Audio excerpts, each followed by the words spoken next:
wanapata kona. Hizi ni hatari sana kwa upande wa Arsenal. Asilimia 70 magoli yao msimu huu wamepata kupitia mikwaju mifu au mikwaju ya kona.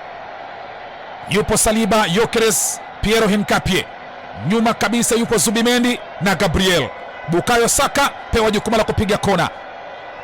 Anaileta Saka.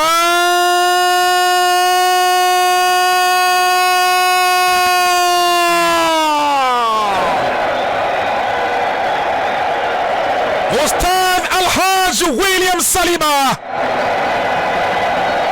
anawauliza kule kwenye rangi ya samawati, muna swali au munataka jibu?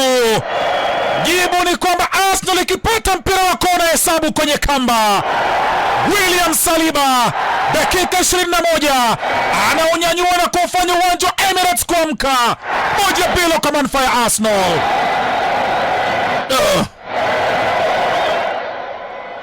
Imekuwa ni kona nzuri tu ile ilipigwa kwenye lango la timu ya Chelsea. Ping pong msikilizaji. Toa ndani. Hapa litahesabika kama goli la Mamadou Sarr. Maana